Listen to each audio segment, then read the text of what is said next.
getting someone who knows someone that makes you an intro, it's insane. So I think like there should be a music tech network of investors who invest in music tech. That would make it way easier for startups to actually, also for investors to validate if something is valuable or not. So this is missing. Yeah. Matthias Strobel is a pioneer. He is one of the first to create music tech hubs in the world. He is the founder of MusicTech Germany, and he's extremely knowledgeable about the industry. He gives a lot of insights that are really interesting and comes with a few encouraging words of how to approach it. This is the first time I've tried this. This is actually the second episode I'm doing with Matthias. Last time had a lot of technical challenges, but hey, Matthias, welcome back. Hey, thank you so much for giving me a second chance to be part of that. Yeah, no, I really wanted to be in a podcast, and actually last time I thought was really exciting.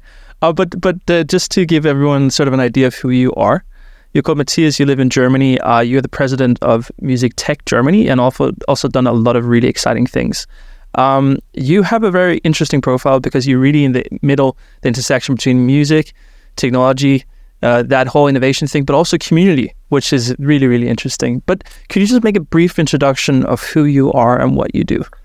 Yeah, my name is Matthias Strobel, as you already said, and I'm running MusicTech Germany, which I also founded in 2017. MusicTech Germany is the Federal Association for Music Technology, and our members are basically those who create the tools for artists to be creative and for the music industry to have an economic income.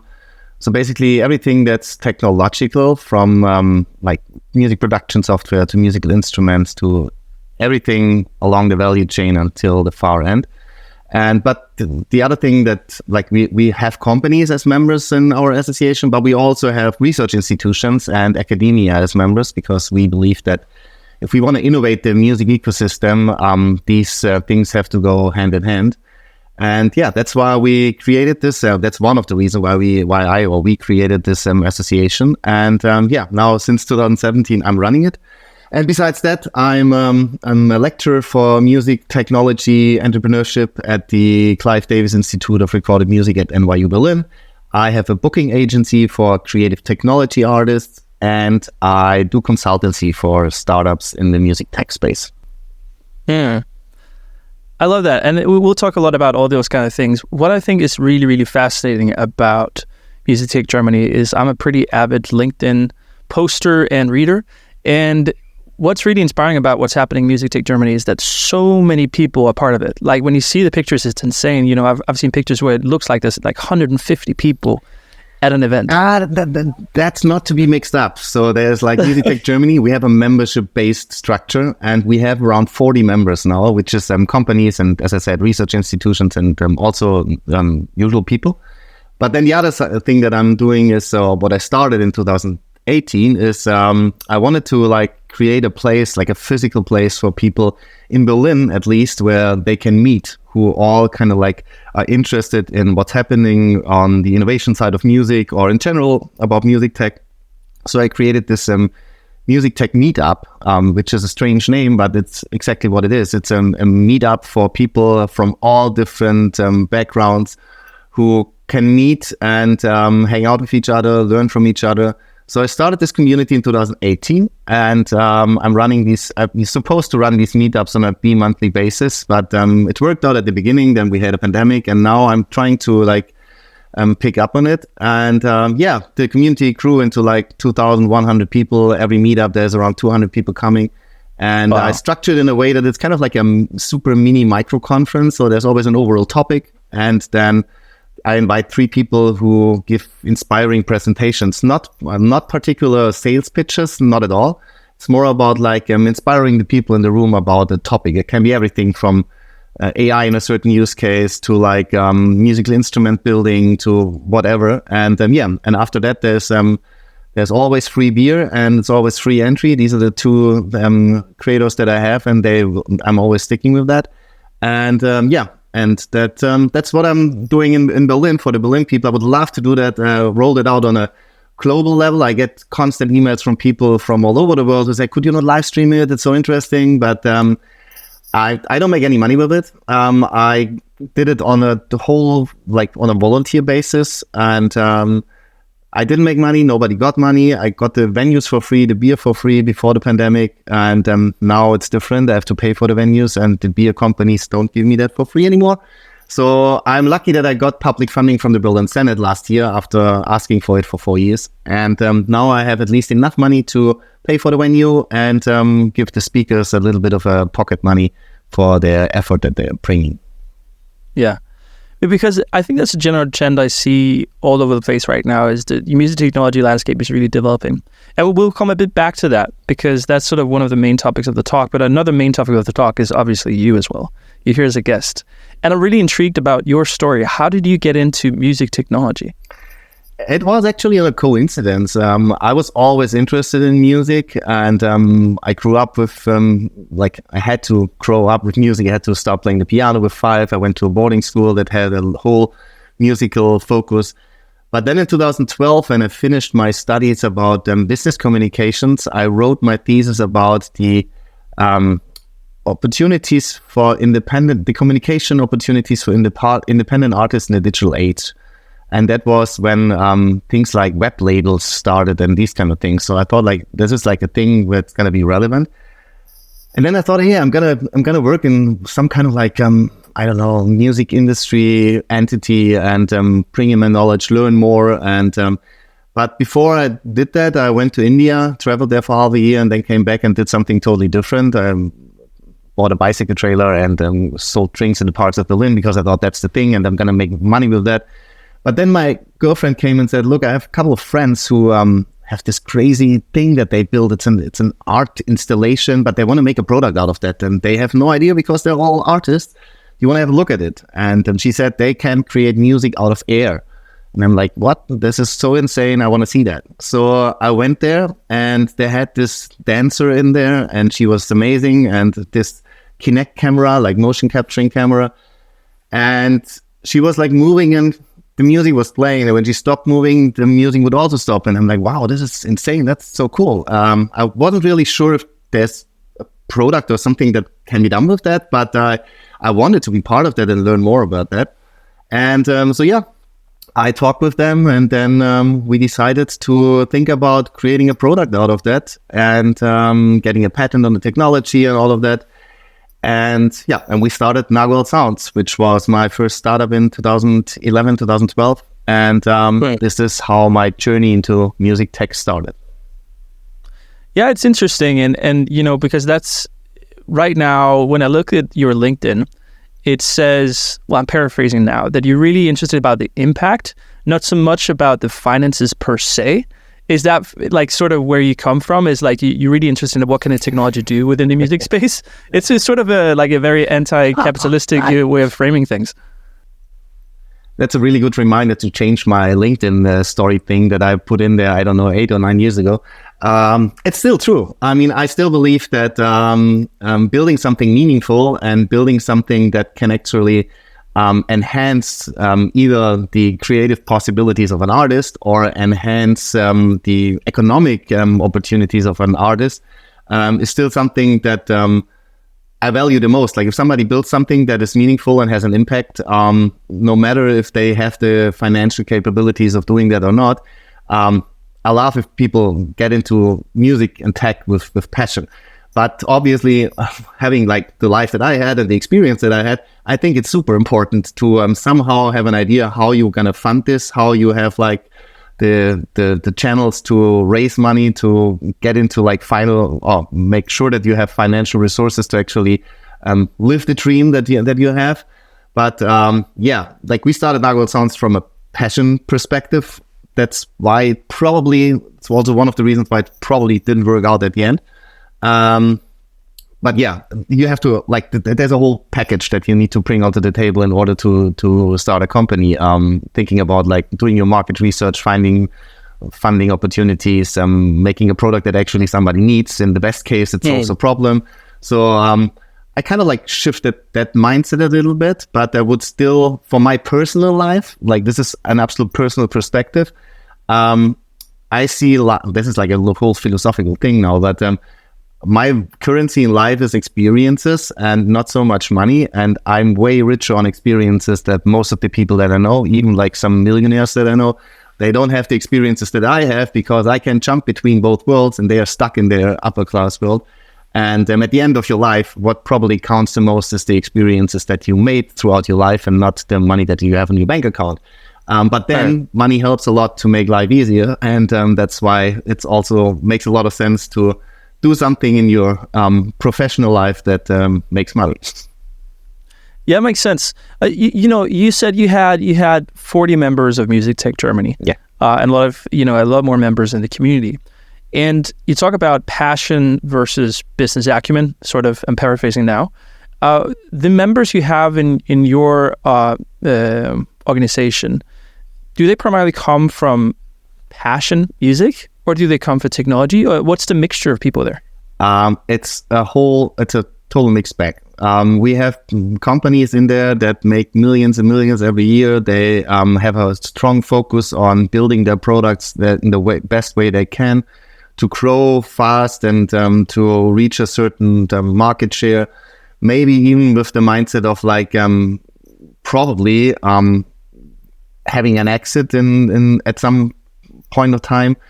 Then we have other startups or even individuals that they're still working on the same product in 7 years because they're so passionate about it to bring in everything that they could do. And so there's not a general member that or stereotypical member of MusicTech Germany. It's really everyone from both sides of the table, super business orientated and super passion driven. And then obviously we have the research institutions, which are none of both. They just do the thing that they want to do without having any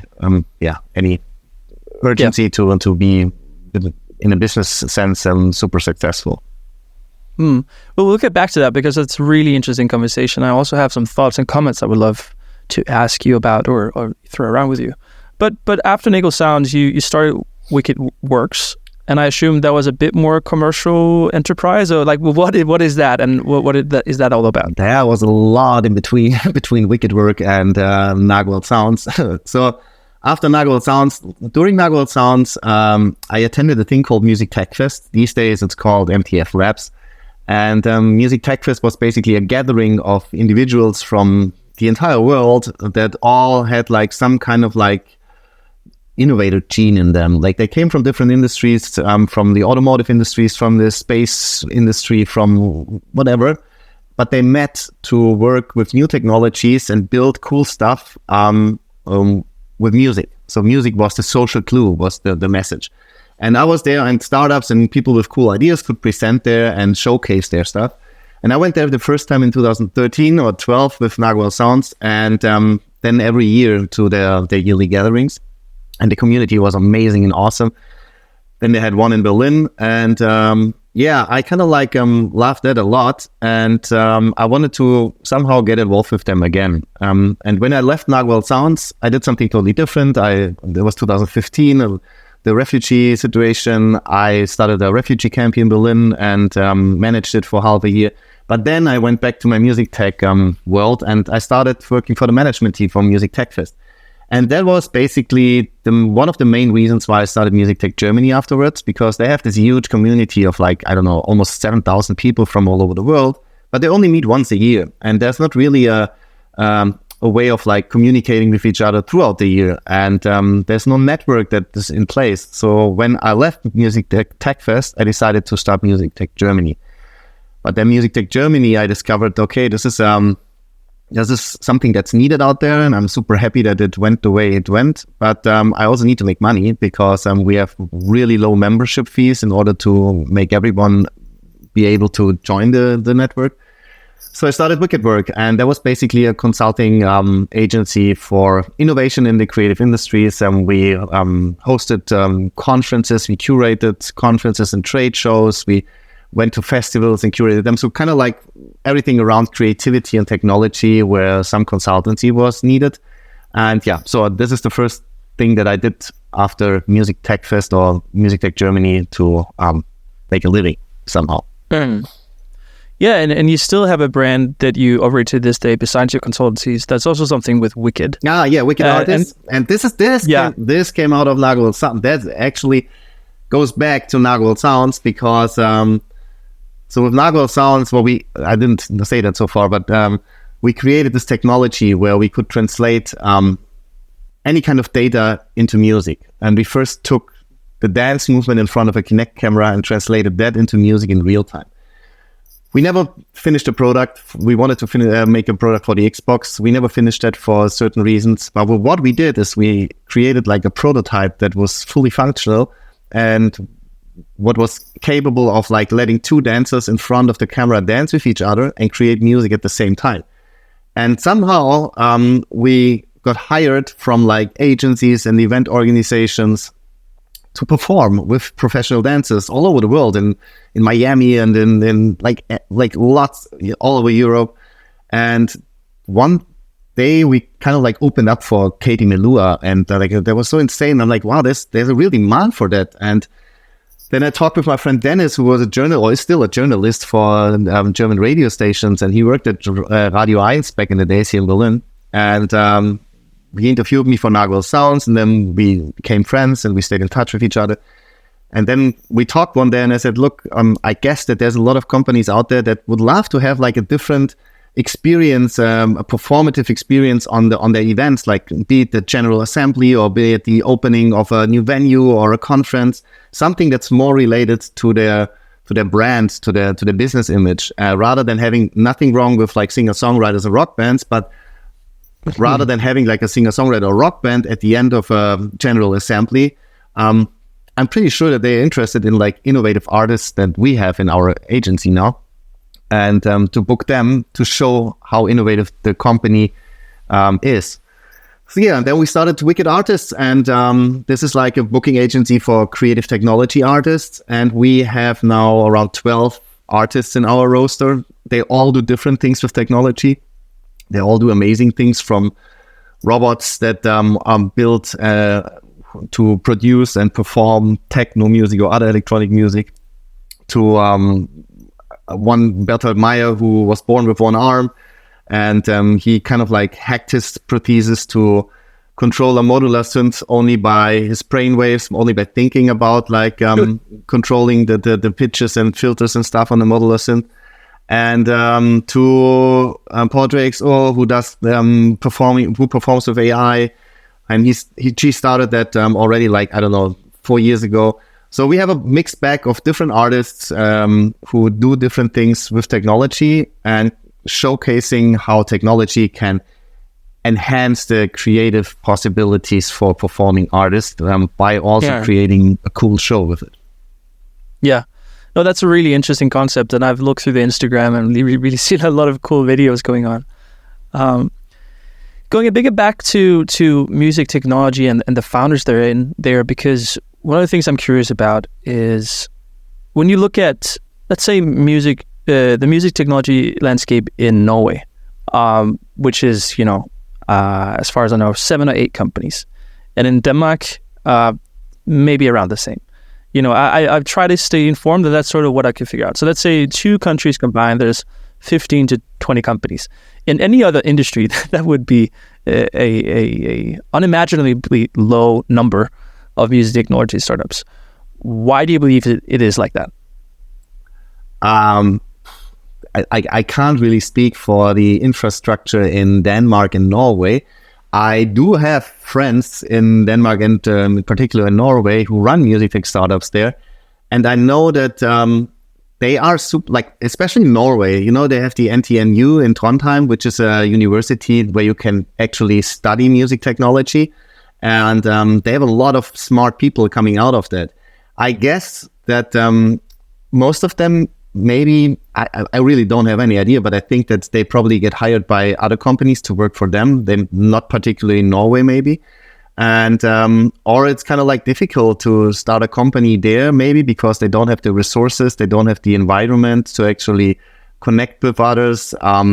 That's probably one of the reasons, but it's really hard to judge northern countries that are so far away. But it's the people that I speak to from two particular companies from Norway that I can talk about is like Master Channel, which is one German guy and a Norwegian guy. They started out of a research project and they were scientists and blah, blah, blah. They started in Bergen because one of the two lived there. and the other one lived in Germany. And Germany is probably also not as easy as you would think to start a company.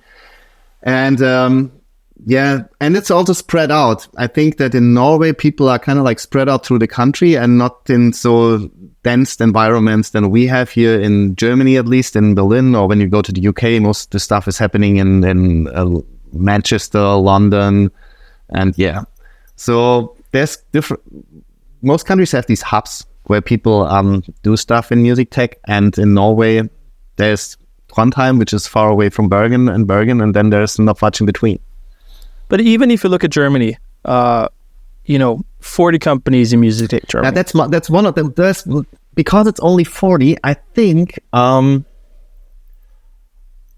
guess we could have been more, or we could be more. It's just that I didn't put as much effort in it as I wanted to actually get more members on board, because I was busy the last 12 months basically figuring other things out and building a bigger music tech ecosystem in Europe, which wasn't more complicated than I would have thought. And but from next year on, I'm pretty sure that if we would have a conversation by the end of next year, it's probably going to be 80 companies. There's so many out there. There's so many underdogs out there. There's so many people and companies that are not well known, and they are not visible yet because they are still somewhere in their basement or in their garage. And we don't have this kind of accelerator structure that other countries have. So there's more. There's way more in Germany than the 40s that we have. Because one of the agendas for this podcast is also understanding the music tech landscape, and I'm also involved in music technology to some degree. My company Capella owns a larger stake in a blockchain-based ticketing system called Mintix that I help out with a lot. And when I look into the landscape of music technology, I also get a bit worried, because it seems like it's super underrepresented industry. I do get a bit happy when you say there's more players than you would think. But what is the consequences of, let's say, these 40 extra players you think would happen next year? The consequences of them not being tied into a community, what is that? How do you mean they're not tied into a community? They are tied into a community. The companies that are not. So the small companies that are working in the garages and really don't have that infrastructure of community and network. That's another reason why I started MusicTech Germany back in the days, is that when I traveled with Nagel Sounds to all these conferences, it was a totally new field for me to go to conferences and music industry events. But then I met other startups, and they were pretty rare back in the days, but there were other startups, and some of them did really similar stuff, but they didn't know from each other. So it was really hard for them I was like, there's so many synergies. If you guys would meet with each other, you could a lot learn from each other. So, and I think that the companies that are still on their own, that are still hustling around, and they don't have access to a network that we have established, or in other countries, other organizations have established, these companies who are outside of that network, they have a way harder time actually taking the next steps, getting access to different resources, and also learning about maybe competitors that could be collaborators out there, because they might do something similar but have a different kind of business case or different kind of target audience. So I think that the key in music tech in general is to learn from each other and see if there's any collaboration potential amongst each other, because it doesn't make any sense if there's 5 companies.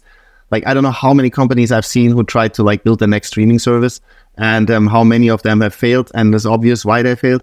But there's also other products that people are trying to build, and they build next to each other, and that doesn't make any sense. The music industry is very fragmented and very complicated, but then at the end of the day, the problems are pretty clear, and the solutions can be only achieved if people work with each other. So that's why I think the companies who are left out of a community, they lack that knowledge, that network access, and a lot of other things, which is extremely valuable in the innovation space and the music ecosystem. Yeah, because especially we've had talks on this podcast with Wiki Naumann and Toro Picare, and one of the things they talked a lot about is how network-based the music industry is. And when you talk about music technology, and you think just about technology, you might think it's very much about the product. But there's so much about the network and sort of the the way you talk and the way you act and the places you are that really defines also the opportunities. When I've been traveling to conferences and I've represented what I represent, there's a lot of things that happen, opportunities that happen just by being there, by just having a beer with the right person that you wouldn't get otherwise. Is that something that you experience the founders having issues with, or is that sort of a revelation they go through that, whoa, the music industry is also network-based?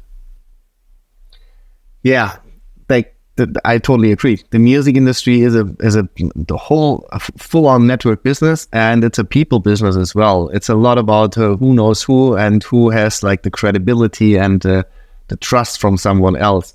Probably one of the biggest problems and challenges for entrepreneurs and startups is to, like, if they have built a technological decent product that would work, and the next step that they have to take is like, first, how to find an audience, like their target audience, and then how to get into like an industry that's pretty like, it's a network industry, but it's also pretty close. If you have a startup that might, I don't hate that term, but that might disrupt a certain stage in the value chain, a lot of traditional music industry players, and I'm talking mostly bigger labels and publishers and even managers, sometimes, they're kind of like, okay, what is this thing that you're presenting to me? Like, my business is going well, so I don't need you, I don't want you, so you don't get a foot in the door if you don't know anyone who gives you the first opportunity, who opens the door for you. That's why I think, as a founder and as a music tech startup, even if you have an amazing product, you need to have this kind of like connection to the certain people in the music industry. That's why I think it's really, really important that these both worlds, the traditional music industry and these music tech entrepreneurs and startups, build more bridges with each other and see if they can do something together in order to innovate the future music ecosystem from within, rather than jumping again on the backs of big tech giants. That makes sense. What is your view on the financial potential of music technology in general? Is this a good industry to get into as an entrepreneur? I mean, if you have a choice, like, I don't know, probably real estate and insurances is probably way better, but it's also way more boring. It's definitely not the industry where you should go into if you want to get rich fast. It's just so difficult compared to other industries. But then on the other hand, it's also so much fun. And music tech people are usually the people who are super curious, people who are super interested in what's the next big thing in technology. They experiment, they want to find out. The music tech industry, I would say, is probably, next to the porn industry, the ones who adapt new technology the fastest and are the ones who also often fail. And but at the end of the day, if you want to be on point or be like one of the first people to work with a new technology, then the music tech space is a good space. If you're going, like, if you have just finished university and you're deciding in which kind of industry you want to go, and you want to make a lot of money, I would recommend going into banking or something like that. Do you think over time that the industry, music technology industry, will become more attractive for these financial gains, or is it something that's going to stay for a long time? I mean, as long as the music industry stays as complicated as it is, the music tech world is also going to be really extremely hard to navigate. As an investor, doesn't matter if you're a VC or if you're an angel or whatever, you have to make a decision. It's your money, or you kind of like taking care of the money of others. But at the end of the day, you need to decide what I'm going to do with that money in order to get a return of the investment. And with music tech products, it's often very difficult to foresee if this is going to take off or not. The problem here is that there's so many stakeholders involved in order for a product to be a success, other than in other industries. So that's why I think it's going to stay like that, because the music tech space, and this is a definition of music tech, for me, music tech is everything that's not whistling, clapping, and stomping. So basically, everything basically that happens in the music space these days is technology based. And then it depends how far you take it. If you talk about like production lines of merchandising tools and making that more sustainable, and this is like, I count that to music tech as well, because at the end, the merchandise ends up with a musician sold in a venue, but it's still kind of music tech. And if you see the entire picture of like products and services out there that are technology driven for music or artists, then it's a lot of opportunities that you could go into as an investor. But at the end of the day, it's a risky business because so many different dots have to connect with each other. And I guess I still believe that the way out there is probably like what people, or what like if people would, if artists would decide to start a kind of like independent artist with a big outreach, who have a lot of network out there. If they would decide to start a fund that's not driven by any major labels or anyone that only sees music as a money-making machine, but with the idea of like, okay, we want to invest in new startups and we want to take them to the next level. Like if you imagine the 10 biggest artists in the world would start a fund and would invest in a small startup that only has 2 customers, they would immediately, they have probably other scaling issues then, but if they would have the power to make a startup rise or fall. And right now there's a lot of like other actors involved that decide if a startup can rise or fall. And that's a problem. And then you have these hypes that are also a big issue for investors to understand if it's a hype or if it's an actual real opportunity, this new technology. So yeah, there's a lot of different things that count into this. Yeah, that's really interesting what you're saying. But also, you keep on returning to investors, which in many cases are essential people in order to scale a product or make it finance, especially within technology. It's really hard to bootstrap ambitious companies within technology. So you say that's a problem with the communication, and there's a problem with them understanding what to invest in, and also you maybe also saying that the risk is probably higher than other places. How do you work with that aspect of the industry? I'm trying to educate as much as I can. I'm trying to provide resources and connections to people. Like if I get like funds or accelerators coming to me and say, look, you're looking for startups in that and that area, and we don't know how we find them and what's really feasible and what not. And trying to help them understand what the technology can do and what the challenges and risks are. They do their due diligence themselves. They know what's like, they have their thing that they know good, and they have to believe in some kind a startup when they're pitching, if they are capable of doing it or not. Like if you look at the first pitch decks of the big companies, it's like they look really shitty, and at the end of the day, they are worth millions and billions. And then you have other companies like Ableton or Bitwig, which is digital audio workstations. They don't have any investors at all, and they also kind of like scaled up big because they just invented something that people actually wanted. So it's really, really hard.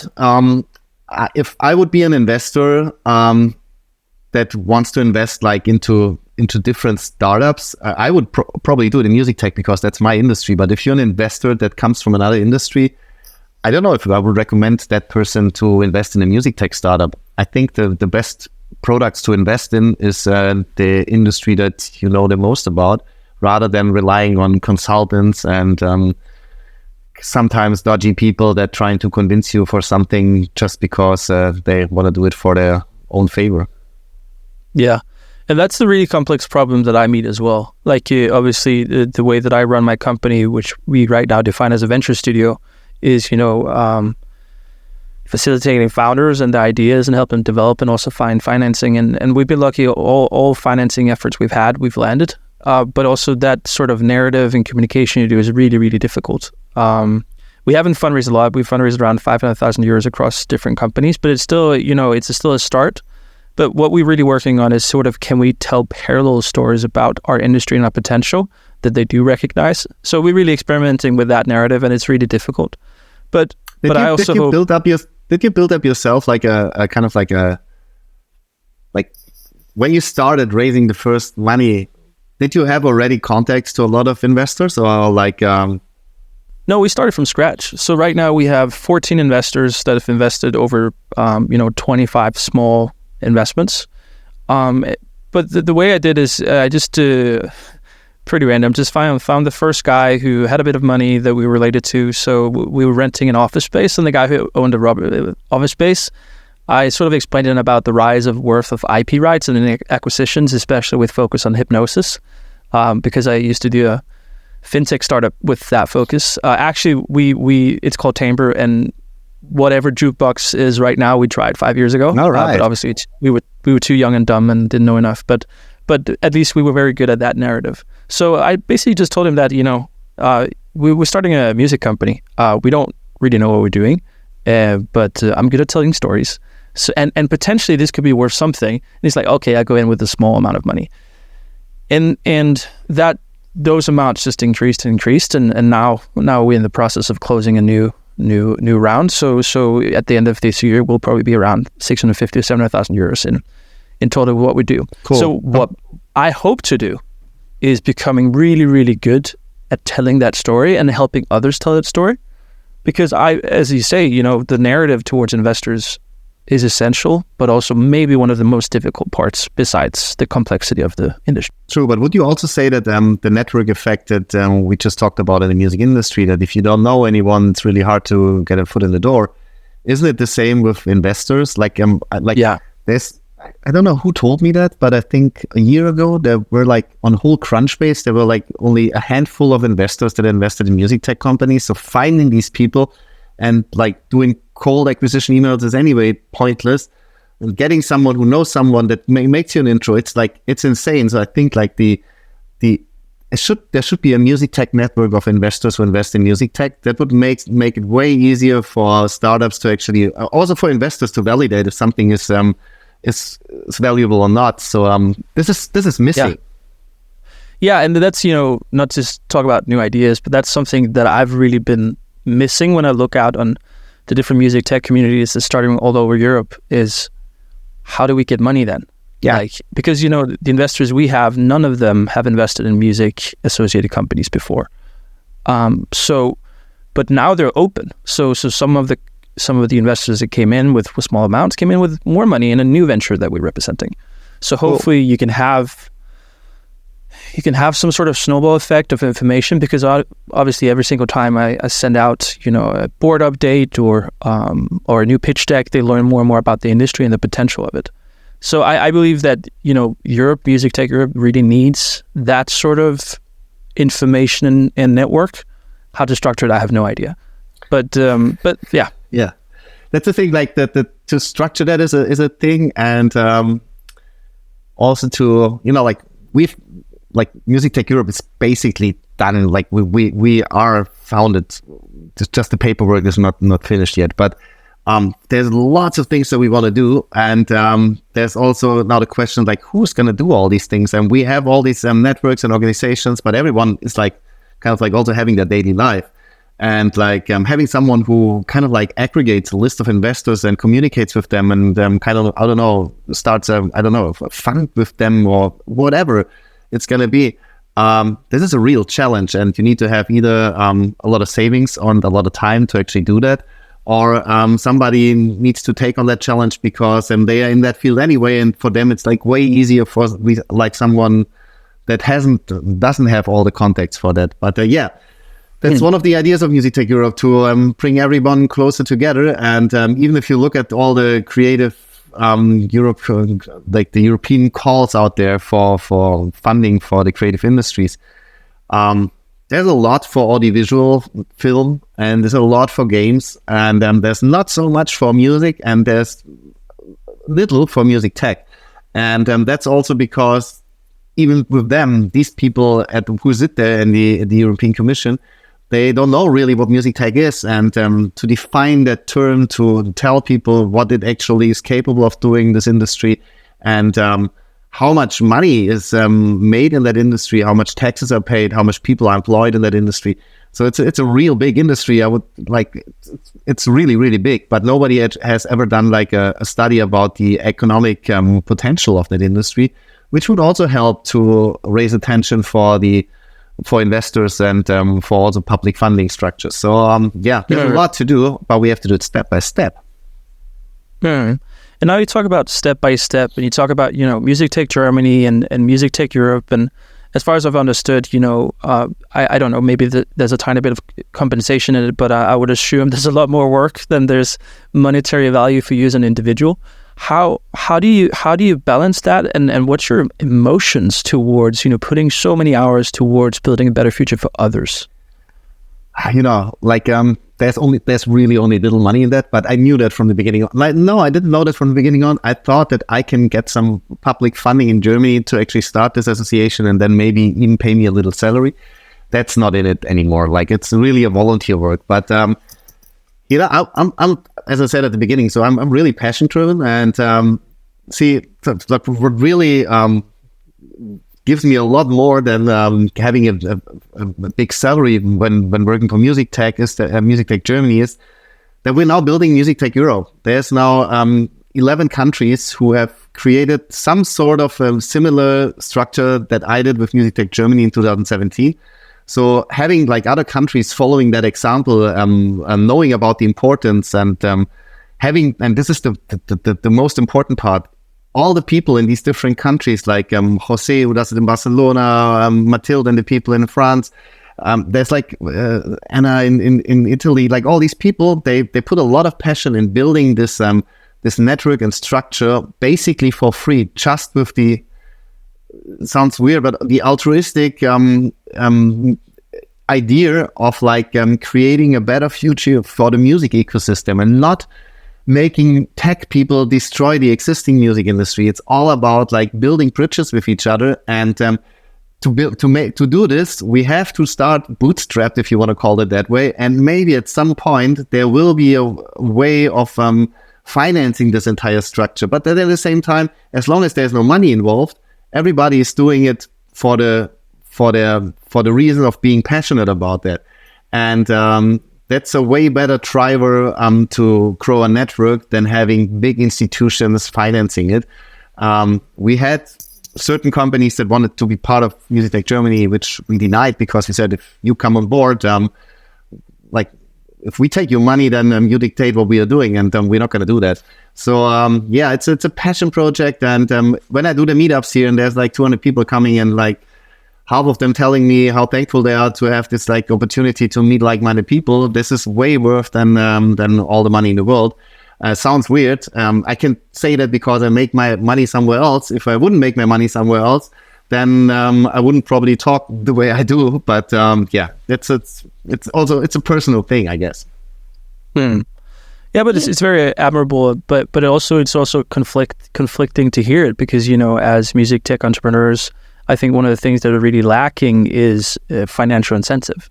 Yeah. Because one of the things that I'm really concerned about is the lack of brain power and knowledge that chooses not to go into the industry just because it's simply not attractive enough. Right. There might be first-time founders that dabbles in music technology, and then they figure out, okay, wow, this is not for me, and they go somewhere else and put their efforts. What is your thoughts about, let's call it the lack of economic potential across the board, and how does that affect the people going into the industry? Yeah, I just had this last week at the last meetup. There were 8 people that were there from the same company, because the company closed down, and they came with the hope to find a new job at the meetup, of meet people who can offer them a job. And half of them said, if I don't find a job in the next month, I'm going to switch the industry. And I'm like, yeah, but this is if people like you leave the industry, we're losing the talent that you have. And it's really vital to have people like you in the industry. But yeah, as you said, if there's no economic incentive and there's not enough, if I have worked in the music tech industry for 10, 15 years, I'm not going to start with a startup with a salary $500 a month. So I did that when I started Narwhal Sounds, but I wouldn't do that today. So the more experienced you are, the less you're willing to go back to where you started. Obviously, nobody wants to do that. And but then the opportunities, the how we say that, the air gets thinner upwards. So there's only a few companies left in the up the ladder where you could actually make a decent amount of money with the expertise that you have and the talent that you bring into a company. I don't know if that's comparable to other industries because the money that is made in the music tech space compared to other industries is still pretty little if we're not talking about Amazon Music, Spotify, Apple, and like the big guys. But if we're talking about other music tech companies, there's not a lot of companies up there that make a huge amount of revenue in order to pay like hundreds of thousands of salaries per year.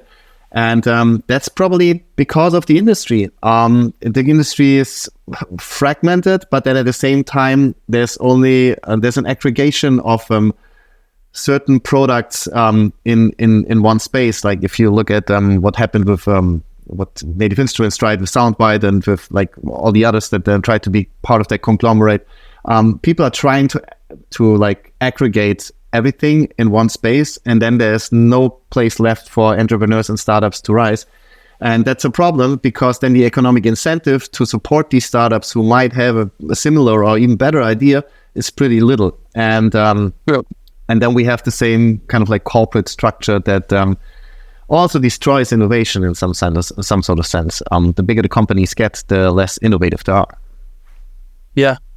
That makes sense. And it's super complex, and we need to figure out as an industry how to navigate all of that.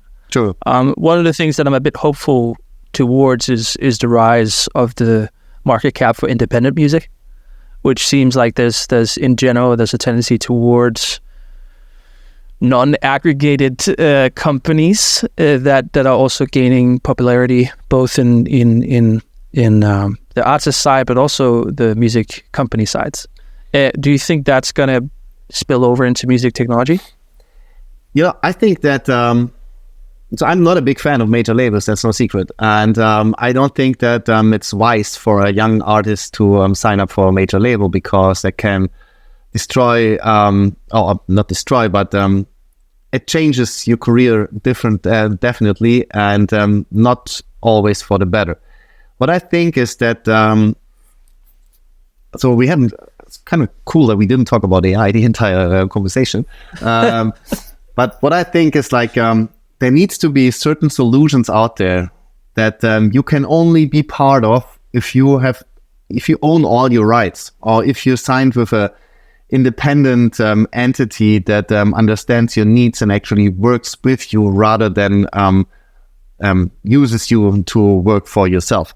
And if there are more opportunities in that world, for an artist, it will be a decision to say, okay, I'm going to sign up with a major label, but then I can't be part of that world because all the services that are that people provide out there can only be used by people who own all the rights. I know it sounds quite weird, and a lot of music industry people will say it sounds pretty dumb, but at the end of the day, owning all the rights will be the way to go in the future because with all the tools at hand that we have already these days, and it's all possible. It just takes a lot of effort. And I think if we can like narrow down the effort and educate a lot more artists, then the amount of artists who are going to stay independent or sign with cool independent labels will be way more than major labels. So at the end of the day, I think this will be the growing piece of the pie in the future.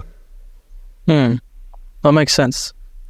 This has been a really interesting talk, and it was actually quite different from last time, which also appreciate. I feel it very stimulated in the conversation. But if you were to give some advice to upcoming entrepreneurs in this space, what would that be? Do your research, do your homework. The first thing that I would say is like you have to figure out if there's someone else out there building something like you have in mind. And the second thing is like do your research if there's an actual need for your product or service. Like you don't have to solve a problem. That's probably the best case scenario if you have an actual solution for an actual problem and you know it's a problem because you did like, I don't know, a questionnaire or I don't know, you did your research. But if you don't solve a problem and you build a product that is just like a new tool for whatever, then make sure that there's a market for that. And if you haven't done these two things, like figuring out if there's someone else out there and figuring out if it's actually an audience out there that wants it, then I wouldn't touch it. And if there's like this whole AI automatic generative music thing that's happening at the moment, it's the same with the NFT hype that we had a couple of years ago. Like 80% of all of them gonna die in 2 years because they're not gonna keep on taking off. And that's why you should rather have something that's more unique than just swimming with like everyone else. Yeah, that's great advice. And I think that really also speaks into the reason why it's so important to research is also really important. It's really hard to get information, which means that the research is even more important because you really need to dive deep. And that's also one of the reasons why we're doing this podcast is to, I've had huge problems with finding out what I should think and how I should go and what I should do and who I should talk with. And, maybe this is a part of a very big puzzle that needs to be laid about, informing about certain perspectives. Yeah, that's why it's so important to have a podcast like yours for young entrepreneurs to listen to different perspectives from people all over the industry. That's why cool that you're doing that. Thank you. That was like a leading compliment almost. No way. Well, thank you so much. This has been brilliant. I will probably meet you soon at one point. But thank you so much for being on here. Thank you for your time, and we'll talk soon. Yeah, thank you for having me. Bye-bye.